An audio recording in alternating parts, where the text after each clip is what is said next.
మార్చి 10న group 1 result వచ్చిన తర్వాత నేను స్కోర్స్ వేస్తున్నాను అనమాట స్టూడెంట్స్వి. నాకు 1250 మెంబర్స్ స్టూడెంట్స్ అండి గ్రూప్ 1, అందులో తెలుగు మీడియం ఎక్కువ. ఈ 200 మంది స్కోర్లు వేసేటప్పటికి నాకు ఒక పాయింట్ దొరికేసింది. అదేంటంటే కుల వివక్ష. ఫస్ట్ పేపర్లో జనరల్ ఎస్సే, ఆ లాస్ట్ 6th పేపర్ తెలంగాణ మూమెంట్లో కులాల వారీగా మీకు వివక్ష కనపడింది. అక్కడ స్కేలింగ్ ప్రాసెస్ జరిగింది. ఎందుకంటే ఇండియాలో ఇప్పుడు విఠల్ సార్ వీళ్ళు చెప్పినట్టు ఇండియాలో ఎక్కడా లేనట్టు union public service commission mains OMR sheet మీదే ఎటువంటి డీటెయిల్స్ ఉండవు స్టూడెంట్స్వి. కానీ ఈ గ్రూప్ 1 టీజీపీఎస్ ఏంటంటే మెయిన్స్ ఓఎంఆర్ షీట్ మీద కులాల వారి డీటెయిల్స్ అడిగింది. వాటిని కట్ చేయకుండానే ఎవాల్యుయేషన్ ప్రాసెస్ జరిగి దీనివల్ల ఏమైందంటే రాజ్యాంగ ఉల్లంఘన జరిగింది. రాజ్యాంగంలో ఏం చెప్తుందంటే పీఠికలో సామాజిక న్యాయం. ఈరోజు తెలంగాణ పబ్లిక్ సర్వీస్ కమిషన్ సామాజిక న్యాయాన్ని విస్మరించింది, అణగతొక్కేసింది. 2 రాజ్యాంగంలో 14, 15, 16 ఈవెన్ 21 ఆర్టికల్లో ఉల్లంఘన జరిగింది. ఇవి డెలిబరేట్గా కనపడుతున్నాయి. అందుకే మేము హైకోర్టులో పిటిషన్ వేస్తే ఇప్పుడు ప్యానల్ ఆఫ్ లాయర్స్ ఉంటారన్నమాట. తెలంగాణ పబ్లిక్ సర్వీస్ కమిషన్ ట్రాన్స్పరెన్సీకి పారదర్శకతకి డబ్బులు ఖర్చు పెట్టకుండా ఆ డబ్బులు పట్టుకెళ్ళి ప్యానల్ లాయర్స్కి ఖర్చు పెట్టడం, దీంతో స్టూడెంట్లకి ఏమీ చేయలేని పరిస్థితి. ఎంతమంది ఈరోజు 3000 మంది గ్రూప్ 1 విద్యార్థులు నాకు హాల్ టికెట్లు పంపించారు, డీటెయిల్స్ పంపించారు, సార్ కేసు ఫైల్ చేయమని. ఇక్కడ ఎన్ని మోసాలంటే కులాల వారి వివక్ష జరిగింది, రాజ్యాంగ ఉల్లంఘన. ఇప్పుడు తెలంగాణ పబ్లిక్ సర్వీస్, నేను బ్రీఫ్గా చెప్తున్నానండి, తెలంగాణ పబ్లిక్ సర్వీస్ కమిషన్ రాజ్యాంగ విధిని నిర్వర్తించడానికి ఫామ్ చేశారు ఆర్టికల్ 315 ప్రకారం. కానీ ఆర్టికల్ 315 టోటల్లీ విస్మరించేసింది. ఎంత అంటే ఒక మెచ్యూర్డ్ గ్రూప్ 1 విద్యార్థి కంటే తక్కువ వాళ్ళతో ఎవాల్యుయేషన్ ప్రాసెస్ చేయడం జరిగింది. అందులో రెండోది ఏంటంటే 563 పోస్టులు.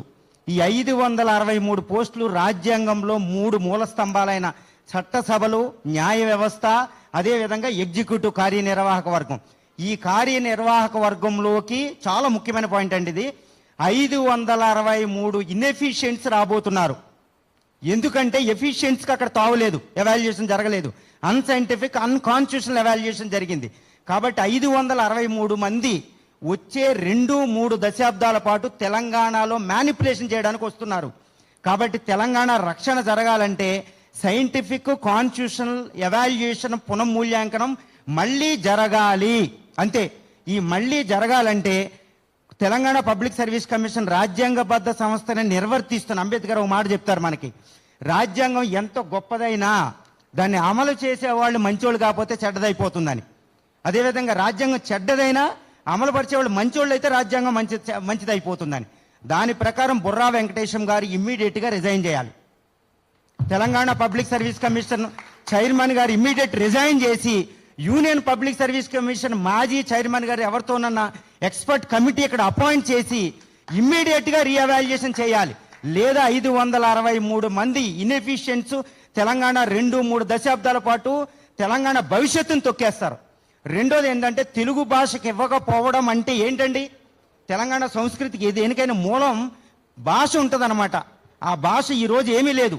తెలుగు విద్యార్థులు అడుగుతున్నారు నన్ను, సార్ మేము తెలుగులో మళ్ళీ రాయాలా, ఇంగ్లీష్కు ట్రాన్స్ఫర్ అవ్వాలా? అసలు మనకు అధికార భాష ఏదండి? తెలంగాణ పబ్లిక్ సర్వీస్ కమిషన్ అధికార భాష ఇంగ్లీషా, తెలుగా? అది బిగ్గెస్ట్ క్వశ్చన్ అనమాట. బుర్రా వెంకటేశం గారు ప్యానల్ లాయర్స్ ఖర్చు పెట్టేది ట్రాన్స్పరెన్సీ ఖర్చు పెట్టాలి. ఆయనకి morally doesn't have any right to stay in that post అండి. He has to resign. Union public service కమిషన్తో అపాయింట్ చేయాలి. ఒక మాజీ చైర్మన్ ఎక్స్పర్ట్ కమిటీ వెళ్ళాలి. మేము చేతులు జోడిస్తున్నాం, బలాలు లేవు. స్టూడెంట్లు తాళ్ళమ్మి డబ్బులు పంపిస్తున్నారు, 99 రూపాయలు, 150 రూపాయలు. లాయర్కి డబ్బులు లేదు. సార్ చెప్పినట్టు ఏ లాయరు కూడా అరే సిస్టంతో పోరాటం ఎందుకు మీకు ఇది. కానీ వాళ్ళు ఎంతమంది ఆత్మహత్యలకు సిద్ధంగా ఉన్నారు తెలుసా? కళ్ళు నీళ్ళు ఆపడం లేదు మాకు. అసలు నాకు ఇటువంటి సంబంధం లేదు. I'm a faculty, government job faculty. కానీ వాళ్ళ ఎమోషన్స్ మేము తట్టుకోలేకపోతున్నాం. 3000 మంది విద్యార్థులు అందరూ విక్టిమ్సే. ఈరోజు తెలంగాణ పబ్లిక్ సర్వీస్ కమిషన్తో 40 నుండి 50% మంది గ్రీవెన్స్ రైజ్ చేశారు. Where is the democracy? Where is the democracy? మన కాన్స్టిట్యూషన్ చెప్తుందన్నమాట, ఈక్విటీ, ఈక్వాలిటీ. ఒకే సమత, సమానత్వమే కాదు సమత కూడా ఉండాలి. అసలు రాజ్యాంగంలో ఎగ్జిక్యూటివ్ పల్స్ ఏదండి, సివిల్ సర్వీస్ పల్స్ ఏది? అసలు ఎవాల్యుయేషన్ ఏంటండి? అది వేలం పాట వేసుకోవచ్చు పాటలు. ఈరోజు 50% ఓపెన్ కేటగిరీలోకి కింద కులాలు ఎవ్వరూ లేకుండా ప్రివెంట్ చేసేశారు.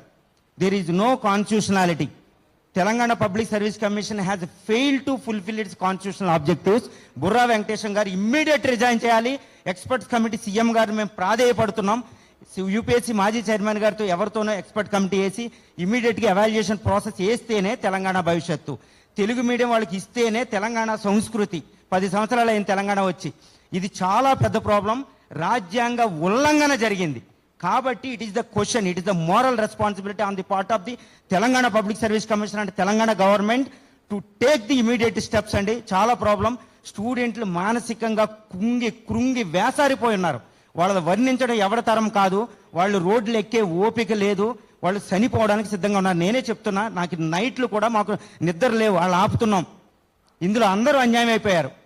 ఇప్పుడు ఎస్సీ వర్గీకరణకు సంబంధించి వస్తే దానికి ఒక ఆర్డినెన్స్ ఇచ్చి దాన్ని ఇమ్మీడియట్గా అమలు చేయడానికి ఎటువంటి అడ్డంకులు లేవు.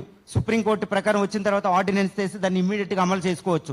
మీకు ఏం టైం లేదు. విద్యార్థులు 6 నెలలైనా ఆగడానికి సిద్ధంగా ఉన్నారు. దేనికి? ఎవాల్యుయేషన్ ప్రాసెస్ అవుతాయి. 1 year తీసుకోండి, ఎవాల్యుయేషన్ చేయండి. ఏం అడ్డొస్తున్నాయి ఎవాల్యుయేషన్ చేయడానికి? మీకు ఏమైనా అమ్ముకున్నారా? ఎవరికైనా ఆల్రెడీ కమిట్ అయిపోయారా? ఇవన్నీ అనుమానాలు వస్తాయి. ఇవన్నీ నేనేం మాట్లాడడంలే. కానీ ఎవాల్యుయేషన్ చేసి తెలంగాణ సంస్కృతిని, భారత రాజ్యాంగ స్ఫూర్తిని, అంబేద్కర్ యొక్క స్ఫూర్తిని, వీటిని రక్షించమని మేము వేడుకుంటున్నాం. అందరూ భవిష్యత్తులో 1 decade ప్రిపేర్ అయిన వాళ్ళకి ఈరోజు జీవితాలు లేవు.